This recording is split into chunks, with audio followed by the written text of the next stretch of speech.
Hi, you are tuning in to AWANI Review with me, Cynthia Ng. It is my pleasure to introduce Kimberly Wan as our guest on the show today. Kimberly is the founder of Otomate Me, a software as a service company that specializes in automation, as the name suggests, for online businesses. It's great to have you here, Kimberly. Thank you so much for having me here today.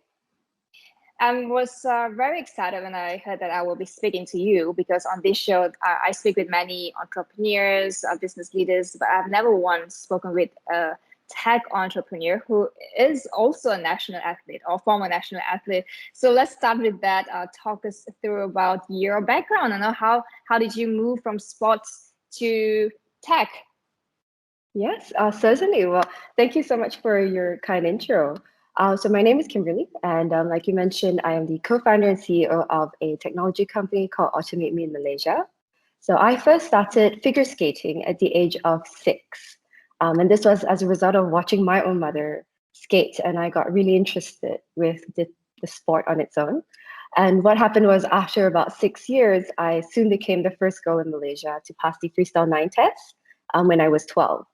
And the good thing about it is I managed to get into the Malaysian Book of Records for being the youngest female skater to achieve this. And it became my standing record. So that was something that I was really proud of. And soon after I was skating in Malaysia, I transitioned into ice hockey when I was 16. And this was actually a result of staying back occasionally to watch the training sessions at the rink after my figure skating training sessions. And I actually got to meet a lot of friends. So they encouraged me to join in and give it a try, simply because I already had a foundation in figure. So they thought it would be an asset to ice hockey. And so I was actually skating for the past I think this is my 22nd year that I've been on ice. And throughout that process, I think it was really exciting for me because I got to learn a lot of management skills, being part of the community so much, and actually taking part in a lot of the processes of running the league and scorekeeping and things like that. So what actually happened was throughout these years, as I was skating and studying, I had 2 periods where I wanted to start a business, and I could not do it at that time. And when I finished university, I joined a startup. It was a health and wellness startup that eventually went on to raise venture capital. And that was the same year that I also participated as in the inaugural first team for the women's national team. So it was quite a challenge balancing the two. However, it was quite exciting for me. And having caught that bug of entrepreneurship and seeing what it was like in that fast-paced environment, I eventually started my own business called Otomate Me. And that was also in the second year that I participated in the national team with the Malaysian women's team. And so I find that I've always just been really ambitious and also a bit of a perfectionist. So it was in my nature to try and pick up a lot of things and try to give myself that opportunity to have steep learning curves and to learn. And so that's actually how it all happened. And over time, it actually got quite tough to balance the two. And I have now been accredited as a linesman and as a referee. So that's something that I've been doing for the past couple of years as well. And so that's sort of the story. So juggling both your passion in sports and also your passion in entrepreneurship, I imagine that could be quite hard, especially during this time of the pandemic. I would like to turn our focus to the business part of your life, which is Otomate Me. Talk us through the evolution of Otomate Me, because I understand that when it first started, I think it was 2016, it started as a B2C company and now are focusing mainly on B2B. So how did Otomate get to where it is today? Well, Otomate Me started off, like you said, with the idea actually in 2016 to solve the problem of buying recurring products. So I found that it was really disruptive to my day. There were certain things that I wanted to buy and that I used all the time, and I had to take time off to purchase these things. And so we wanted to automate ourselves, automate these tasks that were really just taking valuable time out of our days. And so that's how it started. We envisioned a world actually where consumers could purchase directly from businesses without needing to leave their homes, with it being able to come right at the moment, just in time when they needed that product. And we delivered on that. We were actually able to calculate what their consumption habits were and to provide that sort of solution to them as a permission subscription tool. And it helped a lot of busy professionals and caretakers to solve that problem. As we actually progressed in the business, it became clear that there were other aspects that needed to be solved. And this would actually be in the case of the manual processes in the B2B space. We stumbled upon this when we actually joined a co-working space a couple of years ago, and we joined on the fixed desk plan. However, because of the manual processes of communication and onboarding us, we actually found that it was riddled with quite a few errors. So we sought to resolve this problem, and we actually went to the team and we actually pitched to them and said, hey, we have this solution. Would you like to try a paid proof of concept? And thankfully enough, they agreed. And that became the first iteration of Automailer. And it's, I would say, our journey started transforming from that period onwards, from B2C subscription to B2B customers. And as we see as well, the software as a service market and robotic process automation market is growing. It is an industry that's going to have a compounded annual growth rate of about 24.9% between 2020 and 2027. And so we're very excited to be in this B2B space and to see how we can transform the lives of people. Well, as you already mentioned, there has been an explosive growth in fintech in this space, especially companies looking to help streamline operations, payments, customer engagement, loyalty, all under one platform. And I guess my question would be, with all these players in this space vying for businesses from SMEs, how is Otomate different from other companies offering automation? Right. Well, the thing is, automation is the process of simplifying tasks. And to be honest, we are not the first in the market, and neither will we be the last. But we choose to build upon the work of our peers, and we hope that people will build upon our work in the future. For us, the difference is that Automate Me puts people at the center of automation. And the objective is actually to make people happier. You see, our philosophy has a lot to do with subjective well-being and being able to identify what it means to people. Research actually shows that these factors would be things like having pride in the work that you do, being respected by your peers, or even the pursuit of mastery where you feel like you are growing in your role and doing more things that are meaningful. It can be opportunities to develop your skill and also ensuring that you have that control over your life and autonomy. And so to us, when we look at automation, there are so many people that may be vying for the attention of the SMEs, but where we really stand out, I hope, is where we make it an additive process rather than subtractive. We want to be able to show you that, an average lifespan is say 79 years. That's equivalent to about 28,000 days. And if you're spending even an hour a day, 2 hours a day doing manual processes and manual work, that's taking away your precious time to do something more meaningful with your life and with your career and with your aspirations. So that's the approach that we take, and that's something that we infuse into building Automate Me as well. So that's how I would say. So I think what you were getting at is the theme about personalization, which is very important right now, especially, how do you build high touch connection with customers through automation when customers are overwhelmed with emails, messages all the time. So if you can give us some examples of how Automate, what can they do for a brand, let's say a mom and pop shop selling cookies or cakes, and how does that work for them? Okay, well, certainly. Automate Me, we actually have 3 tools. The first tool is called Automailer. It is a web-based application for automating important mission-critical emails and WhatsApp attachments. And then we have a second tool called Ottawa. And Ottawa is actually a tool for automating priority communications using WhatsApp. And the third tool that we built just last year as a result of the MCO is Auto Order. Auto Order is a tool that helps to sell products online just simply by using Google Sheets that becomes a website for your sales. And so how we have actually helped these mom and pop stores and the restaurants and other businesses to go online is with our tool, they can actually fill in a Google Sheet, and this Google Sheet automatically creates a website for them right away. It's integrated with payments, it's integrated with delivery providers, and you can do promotions and put in products as easily as putting in text in an Excel. And so what we saw was not only were these mom and pop stores able to leverage off our tools, but also we had businesses from the apparel line, the electronics line, and even healthcare. We had a healthcare company that was helping to get COVID test swabs done and get the bookings, and they were using our tool to achieve that. So we saw that that was how we were able to help these businesses. You spoke about the pandemic, and we know during the pandemic, there has been an acceleration in people going digital, businesses Yes. going digital. How has that been for Automate in terms of businesses and people coming to you to seek help to help them to digitalize? To be completely honest, the COVID-19 pandemic has been a blessing in disguise for my business because it changed the way people looked at technology.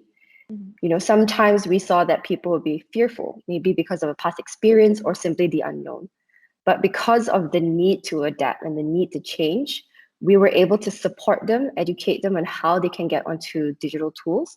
Something as simple as setting up a store just using Google Sheets. And that's something that we really honed in on. We help these businesses to understand that you don't need something super fancy at the get-go, just something that will meet the needs of your current requirements and automate the processes to give you extra time so that you can focus on the more meaningful tasks in your business.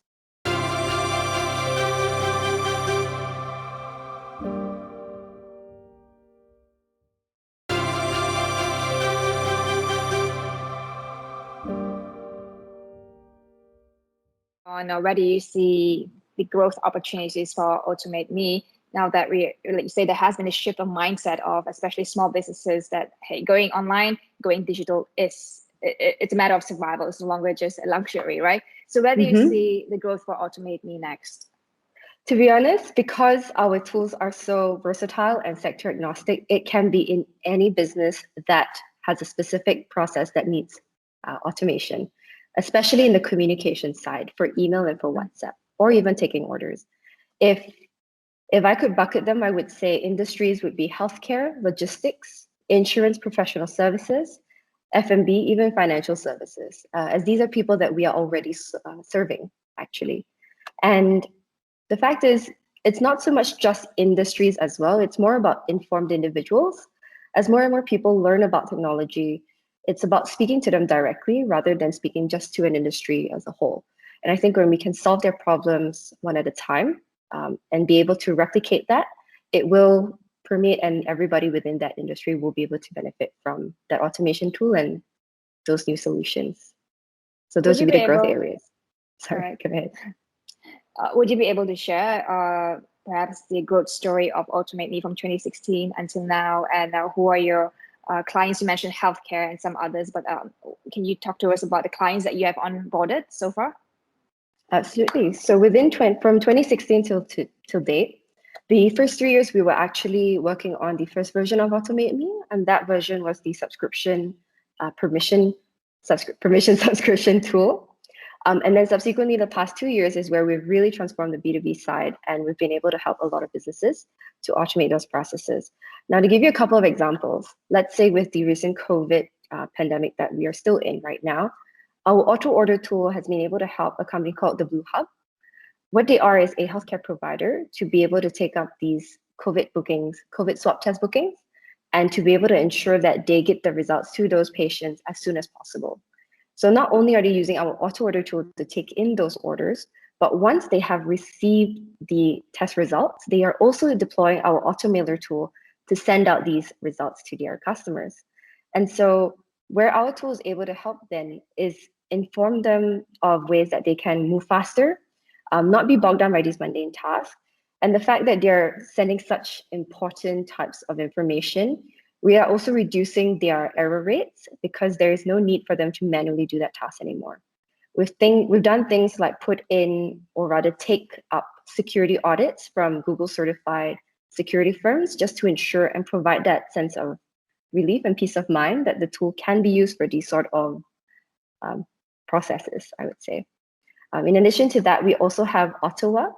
Ottawa is helping different types of businesses to connect with their customers and provide that high touch interaction throughout the customer lifecycle. And so I can give you an example whereby we have a cloud kitchen actually, called Cookhouse. And prior to this, what they would do is they would be sending out their reports to their merchants one at a time every night to tell them for this what their sales reports were, what the total sales were for the day. And instead now with adopting Ottawa, we've also been able to infuse our tool into their process, create a micro application that leverages off our tool to not only export this data, calculate the right kind of information, and also send it to each of the business owners automatically using our tool. And so they are able to be kept up to date. So these are just some examples of how the tool has helped. And I'd be happy to share more if you like to know more. Yeah, I think that's great. Taking away, we know how mundane and tedious some tasks can be, especially when running a business. So taking that portion away so that entrepreneurs can focus on growing the business. Now, I would like to switch gears to talk about yourself and also your journey in entrepreneurship. I understand Automate started with no external investments. You and your co-founder, Azlan. Talk to us about that journey. Being a young entrepreneur, I believe you were probably like 23 back then, starting juggling, being an athlete and then starting a business. What is it like being Kimberly? Personally, I think sometimes it's a lot of stress, which is self-inflicted. I did start really early. I graduated university at the age of 20, and at 21, I was in my first startup that I was as a first employee in. And then going into Automate Me, for me, it was because I had missed opportunities before. There were two instances, once when I was 15 and once when I was 20, when I wanted to start a business. But as I mentioned earlier, the limitation for me was financial. And also I was young and my parents wanted to make sure I completed my education, had a good education. And so I didn't jump into it. But 2 years later at 22, I recognized the product that I wanted to bring in at the age of 20, being on the shelves in Malaysia and having such incredible distribution. It was actually the Lotus biscuit. And I just felt so crushed because I thought, wow, if I had started 2 years earlier, maybe this could be where I am today. And so to me, there was no question about it. I was like, I'm going to try and see what I can do and figure out my way around this. And technology, I know, is really important in everybody's lives. If it can help people, I think it adds a tremendous amount of value, and it need not be super expensive. It just needs to be fair. And so that's how I started, and that's where we are today. People say that there are a lot of similarities between athletes and entrepreneurs in the sense that both professions demand high discipline, focus, and a really strong drive to win, not to mention very high stress. Are there any lessons that you can carry from your days as an athlete to being an entrepreneur now? In terms of lessons, I would say, in terms of lessons, I would actually say that there is a big difference. I used to see some similarities, but I realized that actually it's the team spirit and cohesion. Because, when you are starting a business, you want to be a family, you want to get everybody together. But just because you're a family, it doesn't mean that you are a team. And in hockey, especially in ice hockey, when you're a team, everybody knows their role, everybody knows what they have to do, what their responsibilities are, and what the objective and key goal is in that particular moment. And so the lessons I would say that I take forward or carry through would be how to empathize with people, how to understand my team, how to make sure that everybody is heard, but also contributing and making sure that they're playing their part so that, the whole is greater than the sum of, I can't remember the phrase exactly, but what I meant to say was that we are better together than we are alone. Definitely. And what do you find more challenging or stressful, game days or pitching to investors? Actually, game days are not so stressful because all the prep happens months before. The team will have a schedule. Everybody is supposed to come in for off ice, on ice, and everybody trains together. So by the time we're at game day, it's more about making sure your efforts and your work translates on ice. And so I wouldn't say that's very stressful for me. But when it comes to investment and pitches, it's actually been a long time since I've pitched to an investor. The last time might probably be when we were in an accelerator that culminated in a demo day And the demo day is where you had to pitch to investors and tell them about your business.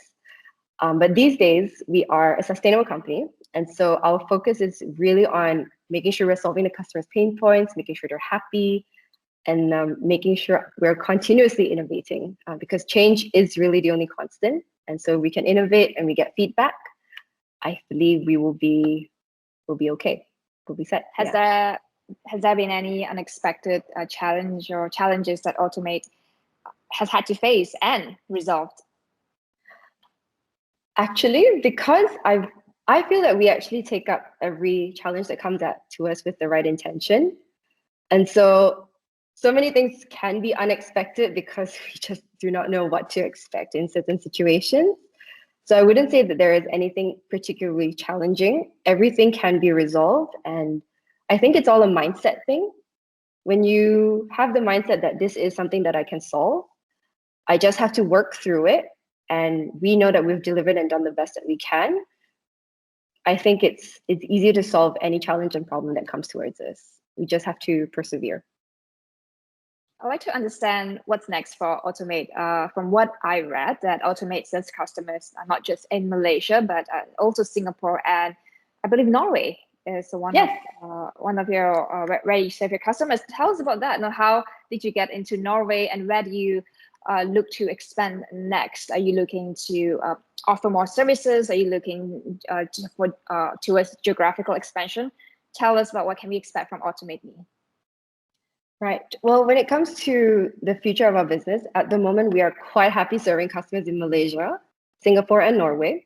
So for us, it's about ensuring that we are able to deliver on the existing tools we have. Expansion would be, I would say, growing the business and growing the number of active customers.